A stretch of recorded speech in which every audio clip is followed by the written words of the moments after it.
अस्सलाम वालेकुम, this is हुमैना Basit promotion of knowledge. तो आज हम कर रहे हैं मैथ 10 का यूनिट नंबर 6 की रिव्यू एक्सरसाइज 6। ये जो चैप्टर है इसका नाम है बेसिक स्टैटिस्टिक और इस चैप्टर का हम लेक्चर 4 कर रहे हैं।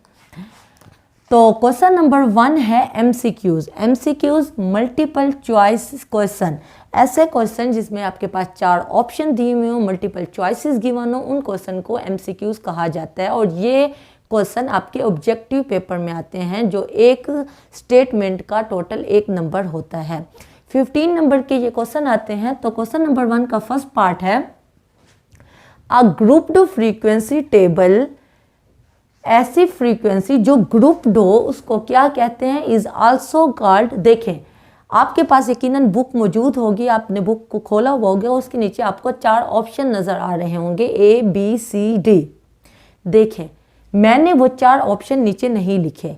आपकी तैयारी इतनी अच्छी होनी चाहिए कि आप स्टेटमेंट पढ़ो, क्वेश्चन पढ़ो और जो आंसर है आपके माइंड में वो फौरी आ जाना चाहिए, क्योंकि जो ऑप्शन दिए हुए होते हैं वो मिलते जुलते हैं।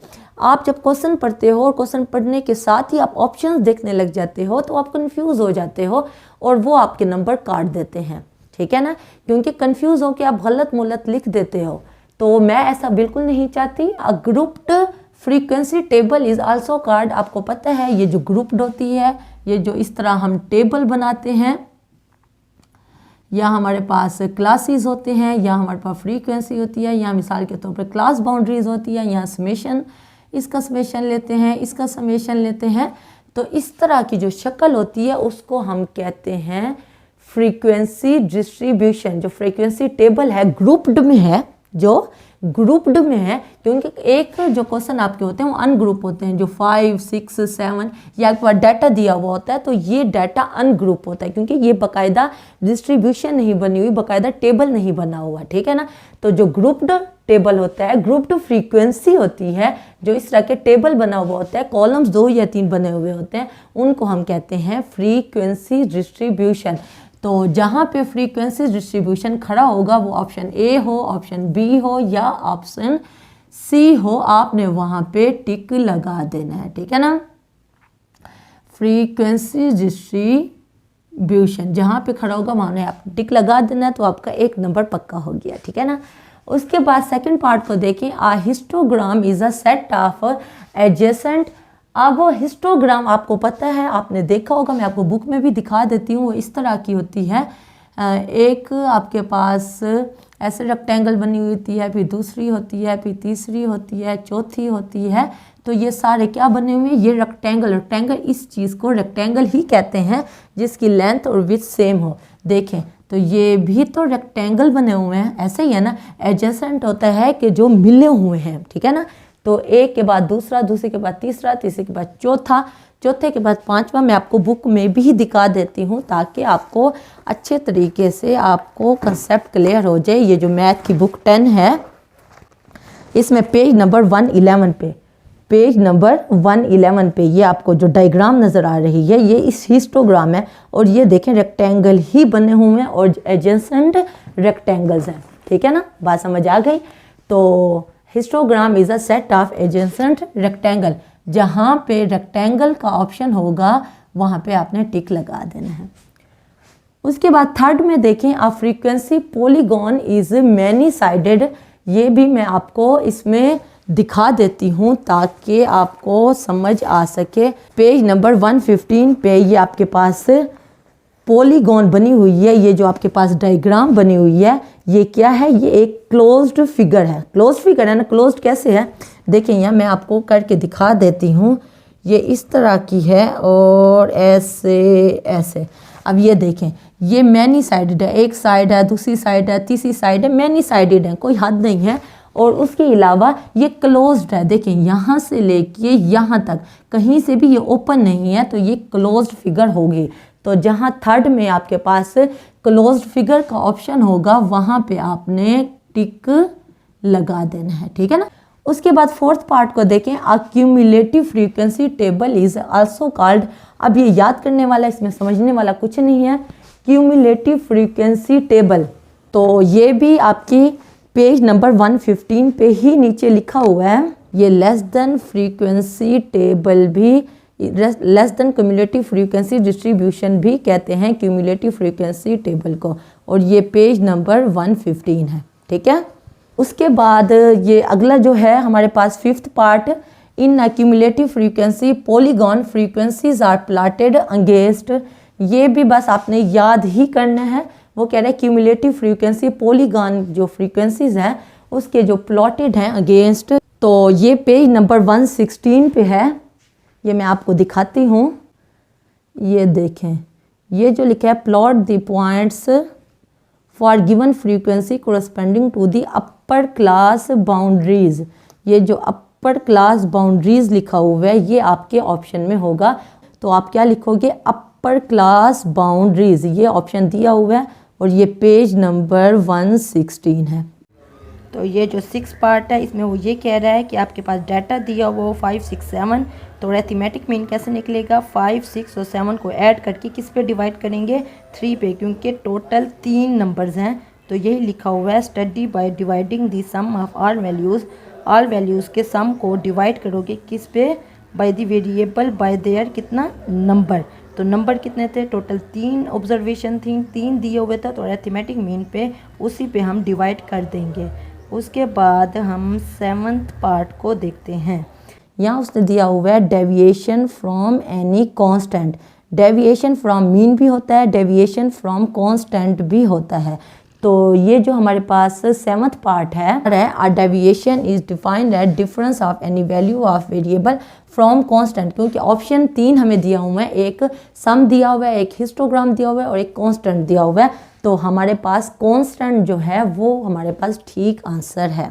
ठीक है, उसके बाद आप 8 पार्ट देखें, अ data in the form of frequency distribution is called, जो डाटा हमारे पास फ्रीक्वेंसी डिस्ट्रीब्यूशन की शक्ल में दिया हुआ होता है उसको क्या कहते हैं, उसको कहते हैं ग्रुप डाटा। ये तो आपको पता चल गया है, मैंने पहले भी बताया है, ये इस तरह के जो टेबल बने हुए होते हैं वो हमारे पास ग्रुप डाटा होता है, और 5, 6, 7 ये जो ऐसे सिंपल डाटा दिया हुआ होता है वो हमारे पास अनग्रुप डाटा होता है। तो 8 पार्ट में, अ data in the form of frequency distribution is called grouped data. जहाँ पे ग्रुप डाटा लिखा हुआ होगा वहाँ पे आपने टिक लगा देना है। उसके बाद हमारे पास 9th पार्ट है, mean of a variable with similar observation से कांस्टेंट के इज, ये भी थोड़ा समझने वाला है। हमारे पास जैसे मैंने ये डाटा लिखा है, तो अगर 3, 3, 3 आप ले लो या 4 ले लो मिसाल के तौर पे, ये मैंने सेम डाटा का, ये देखो यहाँ पे जो समझने वाला है वो है सिमिलर ऑब्जर्वेशंस, ये सिमिलर ऑब्जर्वेशंस है, सेम ही है ना, सिमिलर है ना, 3, 3, 3, 3। तो जब इसका मीन लेंगे तो वो क्या आएगा, समेशन x/n, यानी कि 3 + 3 + 3 + 3 ओवर किस पे डिवाइड करेंगे, 4 पे, क्योंकि नंबर ऑफ जो ऑब्जर्वेशंस हैं वो 4 है। तो 3 + 3 6, 6 + 3 9, 9 + 3 12, 12 डिवाइडेड बाय 4, जब इसको कट करेंगे तो हमारे पास आंसर क्या आएगा, 3 आएगा। तो इसका मतलब क्या है, इसका मतलब है ये जो सिमिलर ऑब्जर्वेशंस थी उनका हमने जब मीन निकाला तो वो एज इट इज़, मतलब वही का वही वैल्यू आ गई। तो mean of a variable with similar observation से कांस्टेंट, कोई उसने एक नंबर दे दिए के, जैसे यहाँ मैंने 3 लिया है, उसने के एक नंबर कहा है, तो उसका मीन क्या होगा, के इट सेल्फ होगा। तो जहाँ पे के इट सेल्फ लिखा हुआ होगा वहाँ पे आपने टिक लगा देना है। अच्छा, उसके बाद 10th पार्ट है, mean is affected by change इन, ये मैं आपको बुक में से दिखाती हूँ।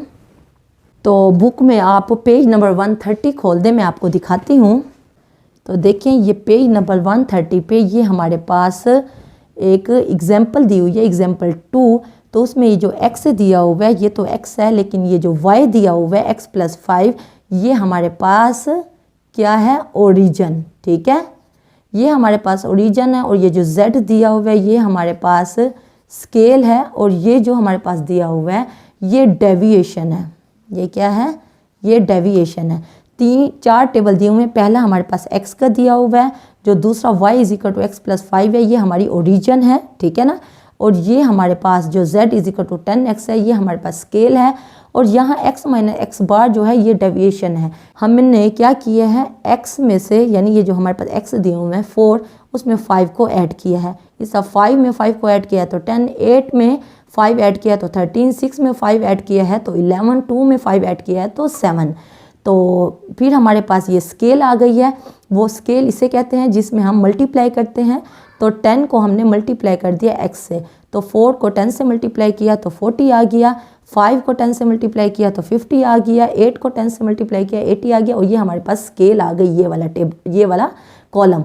उसके बाद ये जो हमारे पास है ये डेविएशन है। डेविएशन में क्या किया है, x में से x बार को माइनस किया। x बार हमने निकाल लिया था। x बार कैसे निकालते हैं, summation x over n। Summation x हमारे पास क्या निकला है, वो 25 निकला है। तो 25 को 5 पे डिवाइड किया है तो हमारे पास x बार निकली है 5। तो x में से x बार को माइनस करना है, यानी कि 4 में से 5 को माइनस करना है तो -1, 5 में से 5 को माइनस किया तो 0, 8 में से 5 को माइनस किया तो 3, 6 में से 5 को माइनस किया तो 1, 2 में से 5 में को माइनस किया तो -3। अब x माइनस एक्स बार ये जो डेविएशन है, इनको जब हमने ऐड किया है, समेशन निकाला है तो वो 0 आया है। अब मैं आपको बोर्ड की तरफ ले जाती हूँ। 10th पार्ट में देखें, mean is affected by change इन, जो पहला क्या था वो हमारे पास y = x + 5 था। तो इसको क्या कहते हैं, इसको हम कहते हैं ओरिजिन। ये आप याद कर लें कि ये जो चीज़ है ये ओरिजिन है। जहाँ पे ओरिजिन लगा हुआ होगा वहाँ पे आपने टिक लगा देना है। फिर है mean is affected by, same to same statement है। Mean is affected by change in, किस चीज़ में चेंज होता है, वो जो मल्टीप्लाई वाला था, क्या मैं आपको फिर से बता देती हूँ। z = 10x, तो ये हमारे पास स्केल होता है, इसको स्केल कहते हैं। तो जहाँ पे स्केल लगा हुआ होगा वहाँ पे टिक लगा देना है। उसके बाद है सम ऑफ डेविएशन, जो लास्ट वाला कॉलम था, sum of deviation of variable x from its mean is always, वो मैंने अभी आपको बताया है। वो क्या था, summation x minus x bar किसके बराबर आया था, 0 के बराबर आया था। तो यहाँ 0, जहाँ पे 0 लिखा हुआ होगा वहाँ पे आपने टिक लगा देना है। वैसे भी पेज नंबर 129 पे प्रॉपर्टीज़ ऑफ अरिथमेटिक मीन दिए हुए हैं। तो सबसे पहला जो है वो है mean of a variable with similar observation से constant k is the constant k itself. ये प्रॉपर्टीज़ दी हुई हैं अरिथमेटिक मीन की, और यही ही हमारे पास 9, 10, 11 और 12 हमारे पास MCQs दिए हुए हैं। Mean is affected by change in origin, ये दूसरी है हमारे पास प्रॉपर्टी अरिथमेटिक मीन की। फिर थर्ड है mean is affected by change in scale, ठीक है। और उसके बाद हमारे पास जो फोर्थ है वो है sum of the deviation of the variable x from its mean is always 0, ठीक है।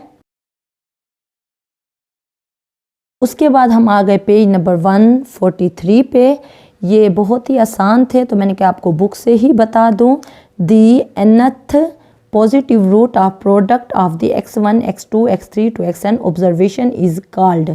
तो वो उसको क्या कहलाया जाएगा, ये मैंने निशान लगाया हुआ है, ज्योमेट्रिक मीन कहेगा। तो ज्योमेट्रिक मीन कैसे कहेगा ये मैं आपको दिखाती हूँ। तो अब आ जाएं पेज नंबर 127 पे। इसमें ज्योमेट्रिक मीन की हमें डेफिनेशन नज़र आ रही है। Geometric mean of variable x is the nth positive root of the product observation.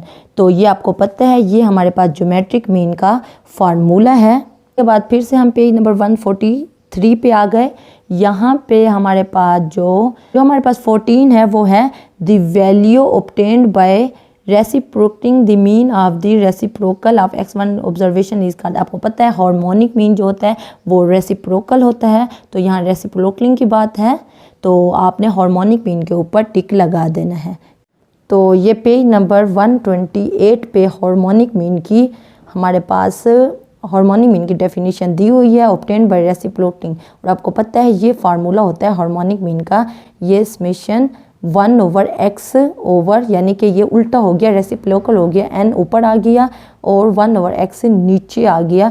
तो ये फार्मूला हार्मोनिक मीन का है, ठीक है। उसके बाद 15 है the most frequent occurring observation in data set is called. ये आपको पता है, जो आपके पास डाटा दिया हुआ होता है उनमें सबसे ज़्यादा जो वैल्यू आती है, मिसाल के तौर पर 2, 3, 3, 5 आया हुआ है डाटा, तो जो 3 है क्योंकि वो 2 मरतबा आया है, वो ज़्यादा आया है, तो वो हमारा मॉड होगा। तो द मोस्ट फ्रीक्वेंट अकरिंग, जो बहुत ज़्यादा आपके पास वैल्यू या ऑब्जर्वेशन आई हुई होती है डाटा सेट में, वो हमारे पास मॉड होता है। और ये आपने क्या करना है, ये आपने मॉड पे टिक लगा देना है, ठीक है। उसके बाद हमारे पास 16 है, the major which determines the middle most observation in a data set is called. ये हमें पता है जो मिडल मोस्ट होता है, इनमें ऑप्शन है मीडियन है, मॉड है और मीन है। तो मीडियन जो है वो मोस्ट, मिडल मोस्ट है, जो बहुत बिल्कुल दरमियान में वैल्यू आती है, उसको मीडियन कहते हैं। तो आपने मीडियन पे टिक लगा देना है। उसके बाद 17 में देखें, the observation that divide the data set into 4 equal part. तो ऐसा सेट जो डाटा सेट जो 4 हिस्सों में तकसीम करे, वो हमें पता है, उसको कहते हैं क्वार्टाइल्स। ये अब आप दिमाग में रखें। उसके बाद हमारे पास 18 है, the spread or scatterness of observation in a data set is called depression. ये मैं आपको पीछे दिखा देती हूँ बुक में, पेज नंबर 136 पे दिया हुआ है। पेज नंबर 136 पे दिया हुआ है measure of dispersion. Dispersion means the spread और scatterness of observation in a data set. Data set में जो ऑब्जर्वेशंस हैं उनकी जो स्प्रेड है उसको क्या कहते हैं, उसको डिस्पर्शन कहते हैं। तो आपने क्या करना है, डिस्पर्शन जहाँ पे लगा हुआ होगा वहाँ पे आपने टिक लगा देना है। तो इस पे जो हमारे पास 19 नंबर MCQs है, वहाँ लिखा हुआ है the measures that are used to determine the degree और extent of variation in a data set are called measures of dispersion. इसका भी ऑप्शन डिस्पर्शन है, ए है। तो ये भी मैं आपको पीछे से दिखा देती हूँ। ये देखिए 137 पेज नंबर पे यहाँ हमारे पास दिया हुआ है the measures that are used to determine the degree और extent of variation in a data set are called measure of dispersion. उसने तरतीब तब्दील कर दी है लेकिन चीज़ वही दी हुई है। ये आप याद रखो कि डिग्री या एक्सटेंट ऑफ वेरिएशन जो है डाटा में, उनको मेजर्स करने को क्या कहते हैं, उसको डिस्पर्शन कहते हैं। फिर से हम पेज नंबर 143 पे आ गए हैं। अब हमारे पास जो 20 नंबर MCQs है उस पे दिया हुआ है the extent of variation between 2 extreme observation of data in measures bye.